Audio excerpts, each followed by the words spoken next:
The Green Bay Packers are stepping into a new era of NFL scheduling. It's time for fans to take notice. Mark your calendars for November 25th, 2026, because the Packers will be making history as they head to Los Angeles to take on the Rams in the first ever Thanksgiving Eve game.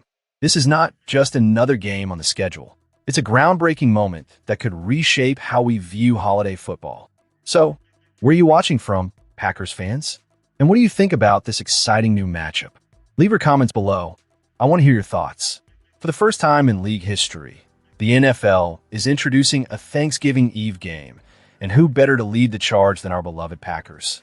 Traditionally, Thanksgiving has been a day for teams like Detroit and Dallas to hold the spotlight, but now Green Bay gets the honor of being part of this innovative scheduling experiment. This opportunity is a testament to the Packers' status as a national draw, a team that fans across the country will tune in to watch, regardless of the day of the week. This game isn't just a regular matchup. It's a showcase of the Packers' ability to perform under pressure and in the national spotlight. Under head coach Matt LaFleur, the team has consistently shown that they thrive in marquee games, and this one against the Rams will be no different. SoFi Stadium, with its state-of-the-art facilities, offers the perfect backdrop for this historic event, and it presents a unique challenge for the Packers as they navigate a Wednesday night game. Now, let's talk about the implications of this midweek game. The Packers will likely face a short week leading up to this clash, which could test their preparation and adaptability. However, the upside is significant. Following the game, they will have an extended break to reset before diving back into their schedule. It's not quite a bye week, but it certainly provides a rare mid-season reset that could benefit a team gearing up for a playoff push. This matchup also solidifies the Packers' status as one of the league's most marketable franchises. When the NFL chooses to debut something new, it opts for brands it trusts, and Green Bay fits that mold perfectly. The league's decision to feature the Packers in this Thanksgiving Eve game speaks volumes about how they view our team. Thanksgiving week already carries an electrifying energy in the NFL, and now, with the Packers helping to kick it off, fans are in for an unprecedented treat. A Wednesday night game in Los Angeles, followed by the traditional Thursday slate of games, will make this holiday stretch one of the most action-packed in recent memory. Packers fans can take pride in knowing that their team is at the center of this exciting new chapter for the NFL. As we look ahead to this historic game, it's essential to remember how well the Packers perform on big stages. This is an opportunity for Green Bay to shine in front of a national audience. And with the team's track record, there's every reason to believe they'll rise to the occasion. Now, let's shift our focus to the next piece of news as the Packers continue to make headlines on and off the field. The anticipation is building, and as always, we'll be right here to dissect every development. Jaire Alexander's departure from Green Bay was unexpected, and his recent comments have added a surprising twist to the narrative.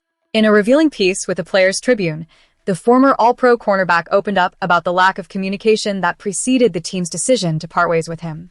For a player who once appeared to be a foundational defensive player for the Packers, the manner in which his tenure concluded speaks volumes about the fractures that had formed within the organization. Alexander didn't mince words when reflecting on the twilight of his time in Green Bay. After the infamous iPad incident, where he reportedly declined to take a team-issue tablet home, the lines of communication effectively went dead. Alexander noted that the organization went quiet, leaving him in the dark about his standing with the team. This silence, he suggested, was a clear indication that Green Bay was maneuvering to move on. The iPad episode was emblematic of a deeper issue, showcasing the growing rift between Alexander and the front office. What's particularly damning is that there was no fiery confrontation or dramatic farewell. Instead, the Packers simply chose to disengage. The decision to release Alexander was shocking to many, especially considering his immense talent and the significant investment the Packers had made in him. At one point, he was the highest-paid cornerback in the NFL and a vital component of the team's defensive scheme. However, injuries, inconsistency, and a palpable internal divide altered the landscape rapidly. The franchise's choice to cut ties with him signals a strategic pivot towards a younger, more unified defensive identity. Yet, hearing Alexander's take on the lack of communication adds an unsettling dimension to the narrative of how fractured their relationship had become.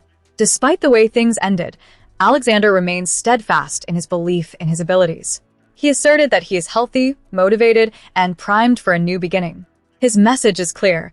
What transpired in Green Bay is behind him, and he is eager to demonstrate that he is still among the elite corners in the league. Given his track record, that confidence is not unfounded. When fit, Alexander is undoubtedly one of the most talented coverage defenders out there. Green Bay's front office, under the leadership of Brian Gutekunst and Matt LaFleur, has shown a willingness to make bold decisions, even when it involves parting ways with established veterans. This approach has become part of the Packers' identity as they retool the roster around a younger core. Alexander's comments suggest that the organization favored a clean break rather than dragging out an uncomfortable situation. Whether this strategy was fair can be debated, but it certainly aligns with how the Packers have navigated other transitions in their recent history. In the end, Jaire Alexander didn't exit Green Bay amid a blaze of glory or a dramatic confrontation. Instead, he paints a picture of a quiet departure marked by a lack of communication, a subdued conclusion for a player who once epitomized their defensive strength. His story is a stark reminder of the changes sweeping through Green Bay this offseason and sets the stage for Alexander's next chapter as he strives to reclaim his place among the NFL's elite corners. Now, as we turn to the next segment, we'll delve into the latest developments impacting the Packers roster and what it means for their future. As we dive into the final news item of this segment, the NFL has just unveiled its complete schedule for the 2026 season, and the reactions have been swift, particularly from our division rivals. Here's the scoop. Bears head coach Ben Johnson took a not-so-subtle jab, implying that the Packers' schedule appeared comparable compared to Chicago's. This kind of chatter is nothing new in the world of football rivalries, but it's clear that Packers head coach Matt LaFleur isn't fazed. He quickly shot down any notion that Green Bay is getting an easy ride, emphasizing that the focus remains squarely on winning, not on outside narratives. LaFleur's response to Johnson's dig was as composed as ever. He stated that the Packers don't care about the noise, making it clear that every team faces its own set of challenges. This isn't just coach speak.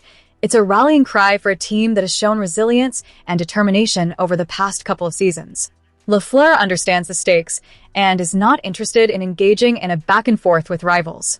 He's all about preparing his squad for the battles ahead, regardless of what anyone outside the organization has to say. Now, let's break down that 2026 schedule. There's nothing comfortable about it, folks. The Packers are set to travel significantly more than many of their competitors, face a grueling lineup of top-tier quarterbacks, and endure multiple short-week situations. This is a team that has proven it can rise to the occasion, and LaFleur is embracing the challenges that lie ahead.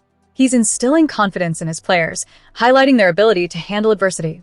That's a crucial mindset, especially as Green Bay transitions with a young roster and develops a new identity around quarterback Jordan Love. What stood out was LaFleur's unwavering trust in his locker room. He expressed admiration for how his players tackle challenges head-on. This isn't just about surviving tough games, it's about thriving in them.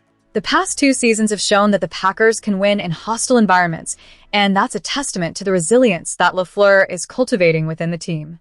His reaction to the schedule release encapsulates that confidence and speaks volumes about the culture he's building in Green Bay. As we wrap up this segment, it's clear that Matt LaFleur is not one to get caught up in schedule debates or the opinions of rival coaches. His singular focus is on preparing his team to meet the challenges head-on, and he won't give anyone outside the building the satisfaction of believing that their comments hold any weight. The 2026 slate may be demanding, but LaFleur's approach is simple. Ignore the noise, embrace the challenge, and get to work.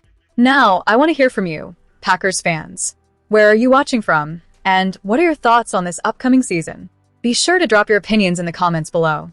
And if you're as passionate about the Green Bay Packers as I am, don't forget to subscribe for the latest news and updates. Let's rally behind our team and get ready for a thrilling season ahead.